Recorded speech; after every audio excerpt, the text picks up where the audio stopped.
Continuamos en el living, tenemos el gusto de recibir a Gonzalo Baroni, director nacional de Educación. Gracias por acompañarnos, un gusto recibirte.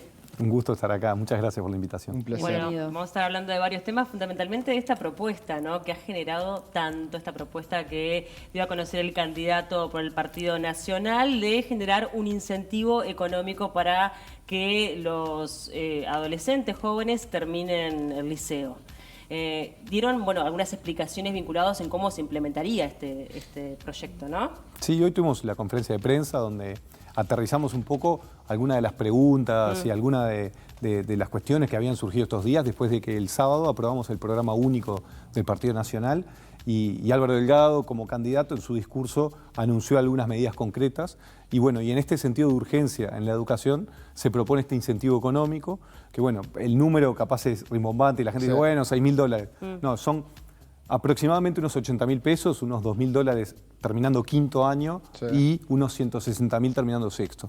Y además con un acompañamiento final, con educación financiera y además apuntado a jóvenes entre 18 y 20 años y de quintiles 1 y 2. O sea, estamos hablando de la población más vulnerable, la población que además tiene los peores indicadores de egreso. Y además, esto viene a complementar lo que es la transformación educativa. Nosotros venimos de ya varios años donde mejoramos la calidad de la educación, pasamos de tener 43% de egreso a un 52%, el crecimiento más grande de los últimos 20 años. Igual sigue siendo un número insuficiente. Tenemos mejores docentes, tenemos planes de estudio y programas que han mejorado, tenemos mejor gestión de los centros educativos, pero es algo que lo vamos a ver en varios años. ¿Qué le pasa a un joven? Y es la pregunta capaz al televidente que le puede surgir. Un joven que tiene 16, 17, 18 años, que duda, que capaz sus incentivos para terminar un sexto de liceo, un sexto de UTU, termino, no termino, nosotros necesitamos un shock, necesitamos una política de shock, necesitamos un incentivo bien claro y además entendemos que este incentivo puede ayudar y terminar de complementar a estos jóvenes que probablemente la transformación educativa les impactó pero muy lateralmente porque recién se está terminando de aplicar buena parte de ella. Hablabas de educación financiera y una de las críticas que surgían era, ¿quién asegura que ese dinero sea bien gastado, que ese dinero tenga como objetivo continuar estudiando? Esa educación financiera, ¿cómo se va a dar? Nosotros tenemos actualmente, a través del Instituto Nacional de la Juventud, el INJU, hay un programa específico que se llama PIN, que está apuntado a jóvenes que están en proceso de escolarización y lo que se hace es tener un proceso de educación financiera. Nosotros lo que vamos a hacer es atar como obligatorio que no solamente estén cursando y terminando sus materias, terminando su bachillerato, sino que tengan educación financiera. ¿Para qué? Porque van a recibir un incentivo económico, que en muchos casos es una solución inmediata para muchos aspectos, desde mejorar cosas en su casa, desde poner un emprendimiento, desde capaz solucionar deudas o cosas que lo estaban perturbando para abandonar la educación, pero con educación financiera. No va a tener limitantes ese gasto, o sea, ese dinero se transfiere y no es que haya donde sí, donde no se puede gastar. Hay algunas ideas que estamos explorando, hay algunas ideas que queríamos verlo de alguna posible solución, atarlo a situaciones de vivienda, podemos hablar de garantías de alquileres, podemos hablar de préstamos hipotecarios, podemos hablar de algún tipo de consumo específico dentro de la sociedad en general. Todavía eso lo estamos aterrizando y estamos recibiendo muchas de las propuestas de la población. Perdón que insisto en este tema, pero ayer la BAT decía que se va a hacer a través de una tarjeta y que se puede ver la trazabilidad de ese gasto. Ahí se va a hacer un acompañamiento en el caso de que uno de los chiquilines, se note que esté usando para algo, tal vez no es el fin que tiene, ¿va a haber una intervención? O sea, a través de la tarjeta, hoy en día tenemos lo que es INJU-BROW, que es también Instituto de la Juventud, que está bien asociado a estas políticas, y el BROW como banco público principal de nuestro sistema financiero, que hoy en día ya lo que está haciendo, nosotros no podemos intervenir en... Tenemos claro qué trazabilidad tiene, pero no podemos intervenir por un tema de secreto financiero. Claro. Pero sí podemos tener alguna indicación hacia qué lado va. Y que esté también en un plástico, que esté de alguna forma, permite tener de alguna forma cierto control. Pero es muy importante esto que planteás porque en realidad es un montón de dinero que le llega rápido, pero también la idea es que sea una buena cantidad que haga la diferencia. ¿Para qué? ¿Para qué se usa? Estaba pensando en que las propuestas en general que se hacen en nuestro país se basan en antecedentes en otros países y allí se puede ver cuáles fueron las consecuencias. En este caso está basado, ¿hay algún ejemplo que se haya aplicado y haya resultado de buena manera? Porque alguno puede pensar que es simplemente el hecho de llegar a ese objetivo, obtener el dinero y después dejar de estudiar. Y estamos hablando de un sector social que está muy castigado y que a veces no es solamente la pata económica la que en este caso sí se va a solucionar, o por lo menos momentáneamente, y después los problemas vienen por otro lado. ¿Hay algún ejemplo en particular que haya tenido una consecuencia positiva en un marco un poco más amplio que lo económico nomás? Sí, nosotros tenemos varias becas. Este es el gobierno que más cantidad de dinero en becas se ha puesto a jóvenes.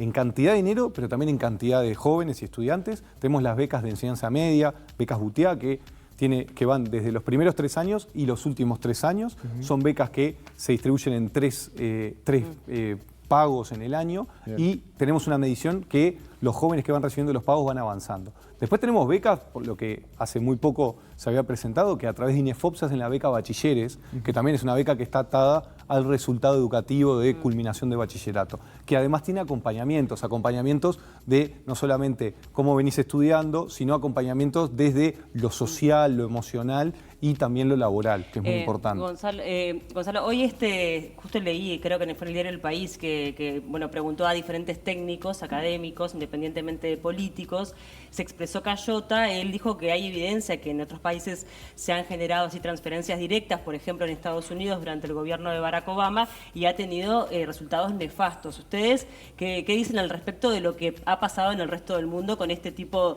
de medidas? Primero, yo creo que tanto lo que plantea Pablo en ese artículo, que es un artículo muy interesante porque recoge algunas propuestas para mejorar la herramienta que nosotros tenemos. Sí, y opiniones de gente calificada. Pero estamos hablando de un artículo entero, hablando de una propuesta. Algo que no veíamos hace meses, algo que en realidad son técnicos que además muchos de ellos están afiliados o asociados a partidos políticos que desde su partido no hay ninguna propuesta en la mesa que haya sido interesante. Independientemente de eso, pero quiero relativizar eso. Al tema en sí de la evidencia de lo que ha pasado en otros países con medidas similares. Esos mismos técnicos, y ahí Iluano, esos mismos técnicos, muchas veces, cuando nosotros hablamos que nos queremos parecer a los mejores países, hablamos de Finlandia, hablamos de varios países de primer nivel, Nueva Zelanda, podemos hablar de Estonia, podemos hablar de Portugal, que ha tenido avances gigantes, siempre el planteo es, pero son diferentes culturas, nosotros no podemos aplicar exactamente lo mismo. Ahora parece que enseguida vamos como que la referencia de esos países. Nosotros Estados Unidos no lo usamos como ejemplo, utilizamos, por ejemplo, hay casos en Chile, hay casos en varios estados en Brasil, en varias provincias argentinas, y además en Uruguay tenemos un caso bien concreto, que el año pasado arrancó un plan piloto que se llama Más Talentos, que es tripartito, Intendencia de Paysandú, OPP e INEFOP, Más Talentos.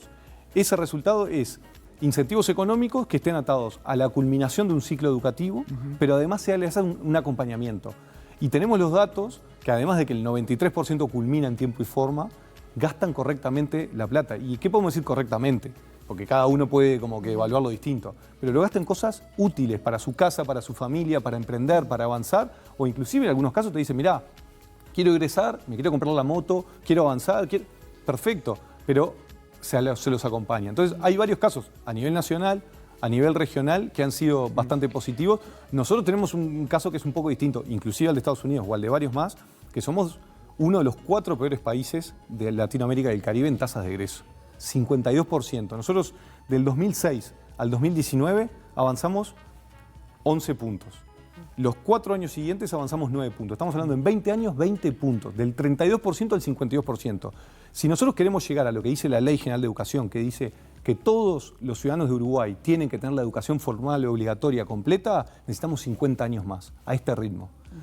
Uruguay no se puede permitir 50 años de espera, solamente esperando con cambios de plan de estudio. Necesitamos un incentivo rápido, una política de shock. Hay una reforma educativa que está y necesitamos complementar. Al que tiene 18 o 20 años, que prácticamente está con un pie afuera, yo le puedo poner mejores docentes, le puedo poner mejores programas, pero ese impacto de 1 o 2 años no va a ser suficiente para que es como en todos los temas, ¿no? Que no es una cosa sola, es como multifactorial. Pasa con la seguridad también, que son varias cosas las que van complementando una política mejor. Y justamente te preguntaba en ese sentido de solamente lo económico parece ser lo que se está contemplando, pero ¿qué pasa, por ejemplo, con estructuras edilicias de varios liceos de nuestro país que no están en las mejores condiciones? ¿Qué pasa en los lugares en donde están ubicados esos liceos, que a veces son contextos muy difíciles para los alumnos? ¿Se está pensando también en ese sentido hacer una base un poco más ancha de lo económico en particular?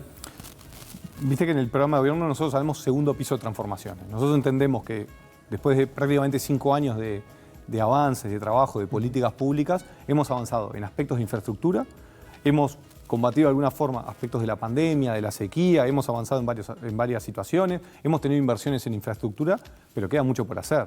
Pero entendemos que la transformación educativa y muchos de los aspectos que hacemos tiene que ser complementado con algo más. El tema de infraestructura, vos me preguntás, che, qué embole, recorro el país y tengo todas las rutas levantadas, tengo los puentes, demoro más y demás. Bueno, pero eso ya va a terminar ahora. Claro. Vamos a terminar la construcción. Sí. Ahí, además de que va a quedar espacio fiscal para avanzar y para poder invertir en otras cosas, hay otros aspectos que hay que resolver inmediatamente. Esto es parte del país productivo. Necesitábamos mejores rutas para sacar nuestra producción, para avanzar, para tener... Queremos decir que somos un país turístico y teníamos algunas rutas en mal estado. Queremos transportar muchas mercancías y tenemos mal estado. Bueno, ahora estamos avanzando y estamos trabajando en eso. Lo mismo pasa con la educación. Esa pregunta es muy pertinente. Siempre va a haber un liceo, siempre va a haber un hospital, siempre va a haber algún espacio que va a tener un vidrio roto, un caño roto y algo para mejorar. Lo que sí necesitamos es ir mejorando en algunos aspectos. Lo que yo te planteo acá y que estamos planteando desde el sábado con Álvaro Delgado es una propuesta concreta, pero que no la podemos ver de manera aislada. Sí. Esto es una política transversal. Baroni, el Partido Nacional puede llegar a ser gobierno, pero necesita de la coalición. Y para eso necesita de cara a noviembre... Somos gobierno. Bueno, para ser gobierno nuevamente, un compromiso para el país, capítulo 2. Sí. Y hay algunos socios de la coalición que, bueno, rechazaron esta propuesta, Mieres, el propio Robert Silva. De cara a noviembre hay que hacer acuerdos, hay que barajar de nuevo. ¿Ustedes como partido cómo van a insistir con esto? ¿Entienden que es una bandera importante para dar pelea a la interna? Yo creo que la discusión de la coalición... ¿Cómo los vas a convencer? No, parte de convencer es parte del arte de la política, que las cosas sean posibles. Nosotros cuando en el 2019 nos toca liderar la coalición, tuvimos muchas negociaciones, muchos desvelos, muchos enojos y obviamente muchas cosas que capaz quedaron un poquito por el camino. Bueno, evidentemente esto va a depender primero de los balances, segundo de la voluntad política y tercero, nosotros como coalición, que entendemos que funcionamos bastante bien, no nos comunicamos por la prensa. Entonces, yo creo que hay muchas críticas que son razonables, que son entendibles, pero a la hora de negociar nosotros nos vamos a tener que sentar y vamos a tener que ver específicamente qué es lo que queremos para la educación del país. Entiendo la intención y me parece que está bárbaro discutir propuestas, porque incluso nosotros los periodistas también lo exigimos. El tema es que el televidente te puede decir, bueno, Baroni, buenísimo, pero yo sé que esto se tiene que volver a discutir, porque ustedes, gobierno directamente, es difícil que sean. No, ¿cómo que es difícil que sea? Bueno, es muy probable que sea. Con coalición, digo, el Partido Nacional solo, sin discutir la idea. Claramente. O sea, el programa directo así... No hay ningún candidato de los partidos que nombrás que no hable de coalición. Por lo tanto, me parece que eso es un dato de la realidad. Sí. Que o gobierna la coalición o gobierna la otra coalición que es el Frente Amplio. Partida de esa base. Partiendo de esa base. La única diferencia es que nosotros lo que tenemos es... que algunos candidatos lo han dicho, la interna de la interna. Nosotros tuvimos una interna donde votamos muy bien, donde tenemos un candidato único y cada partido hizo lo mismo, que está regido por la Constitución. Ahora lo que tenemos es una herramienta, que es la coalición, que implica no solamente votar bien, sino ser el más votado y además después liderar el proceso de negociación, que en el 2019 ya tuvimos una muy buena experiencia y lamentablemente quedan cosas por el camino, pero está bueno rediscutirlo. Estamos terminando ya prácticamente esta gestión de gobierno y siempre es bueno hacer como un balance. Independientemente de todo lo positivo que me vas a poder decir en cuanto a la reforma educativa y demás, ¿en qué se equivocaron? ¿Qué pudieron haber hecho mejor? Yo creo que tendríamos que haber apurado algunas cosas al principio. Lamentablemente, el 2 de marzo terminamos la mayoría en cargos, asumiendo, entrando a la oficina, y el 13 de marzo terminamos cerrando escuelas, con funcionarios de manera remota, con presupuesto ya votado y en muchos casos ya agotado, de alguna manera, porque son presupuestos, nosotros venimos con el presupuesto anterior. También la falta de muchos años de haber estado fuera del gobierno, eso también perdés un poco de roce, de cómo funcionan algunos procedimientos, algunos mecanismos, las internas de cada ministerio. Entonces, si vos me decís qué es lo que faltó, y yo creo que lo que faltó en aquel momento es haber arrancado lo antes posible, y además desde que entramos, y esto es como casi como que fue la de boxeador. Entraste, te comiste una buena piña, quedaste un poco mareado y te costó al principio volver a restablecer cuál era la hoja de ruta. En temas educativos hay muchas cosas positivas, como vos bien decías, que las puedo nombrar, pero no es el propósito específicamente de hoy, pero que hemos avanzado mucho. Hay cosas que nos quedaron para seguir profundizando. Las líneas están claramente marcadas. Hace muy poco me tocaba estar en un debate y proponían y decían, bueno, hablaban de crisis educativa y marcaban claramente cuáles eran las líneas. Todos los partidos de la coalición marcábamos casi que las mismas líneas, que era lo que faltaba mejorar. Bueno, hay cosas que se profundizaron más y hay cosas que se profundizaron menos. Y además están los énfasis. La coalición hace que también hay distribución de poder, hay distintos énfasis, no es lo mismo que gobierne un partido que otro en determinados ministerios, y hay determinadas profundidades que, bueno, yo las profundizaría para esta segunda gestión. La última que tenía yo para hacer tenía que ver con la UTU, que es uno de los grandes centros que ha avanzado muchísimo a nivel de estudiantes, ¿no? Tanto acá en Montevideo como en el interior. ¿Qué se piensa en esta segunda etapa de propuestas respecto a la UTU y a la UTEC, que son dos instituciones muy importantes y que han avanzado mucho? Yo creo que en primer lugar la UTEC ha dado un paso importante que antes no se había podido dar, que es el tema de consolidar cuál es la gobernanza que por lo menos nosotros entendemos que tiene que tener. Nosotros propusimos, y fue votada en el Parlamento, una gobernanza con 3 consejeros, un presidente y 2 consejeros más, 2 del gobierno y 1 de la oposición, que además eso facilita mucho el proceso de toma de decisiones y es más parecido a cómo funcionan la mayoría de los organismos o los desconcentrados a nivel de país. Sí. Entendemos que es una buena gobernanza. Además, la UTEC ha profundizado sus sedes en el interior. Había un reclamo que venía por parte del Partido Nacional que decía, primero que está bien que la sede central esté en Montevideo, pero que esté mayoritariamente en el interior. Esté en el interior, pero en modelo híbrido, o sea, por lo tanto, todos podemos acceder a eso de manera gratuita. Después también pedimos que se profundizara, por ejemplo, algunos ejes, el eje de la Ruta 8. Ahora estamos en proceso de construcción de la sede en Minas, tenemos la sede que está en Cerro Largo, tenemos algunos lugares que era muy difícil acceder a propuestas concretas de nivel terciario. Hemos avanzado mucho, tenemos muchas propuestas y tenemos además el mejor nivel de inserción de los egresados del país. Es una universidad moderna y que además termina siendo de alguna forma catalizadora del sistema universitario en general. Eso es un gran acierto y además es una política de Estado, porque fue votada durante los gobiernos del Frente, fue apoyada por todos los partidos políticos y fue continuada por esta coalición, por lo tanto hay que seguir profundizando. Y con respecto a la UTU yo creo que hay algunos aspectos que hay que modernizarlos. Por ejemplo, yo creo que hay algunas carreras que se están ofreciendo en algunos lugares casi que por defecto. Todos los años cuando se arma la propuesta educativa, año a año, en cada lugar, en cada UTU, en cada rincón del país, a veces hay una inercia. Una inercia porque hay un cuerpo docente que viene trabajando hace tiempo, porque hay determinadas costumbres o formas o culturas institucionales que se vienen llevando adelante. Sin embargo, yo creo que falta seguir profundizando, que este gobierno lo ha hecho, pero seguir profundizando la conexión con el sector productivo, pero sobre todo con la comunidad. La UTU tiene que dialogar más con las intendencias, tiene que entender más cuáles son las necesidades territoriales. Capaz se instaló una nueva empresa y necesitan determinados técnicos. Bueno, el acceso de los jóvenes al trabajo es todo un problema. El diálogo, ¿no? Educación y trabajo es un diálogo que muchas veces ha estado divorciado. Hay un dato es un camino ahí para ahondar, trabajar, ¿no? Bueno, la formación dual, es una de las cosas que tenemos que profundizar. Sin duda. Yo creo que en el gobierno anterior no se hablaba mucho de esto porque hay algunos pruritos, algunos temas ideológicos, de hablar del sector privado en temas educativos, mercantilizarlo. Yo creo que en este gobierno se ha avanzado, pero nos falta y es una de las cosas que hay que seguir profundizando. Uruguay no tiene tampoco un volumen grande o no tiene empresas tan grandes a veces para sostener esos procesos. Tenemos casos como Anima, que ha avanzado mucho, pero es de perfil, es gratuito, pero es de perfil privado.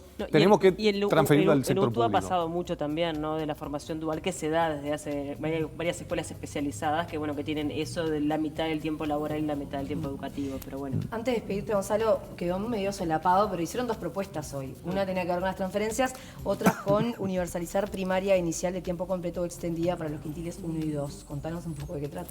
Claro, pues nosotros hicimos una propuesta que, la que se ha robado un poco las cámaras por capaz lo llamativo.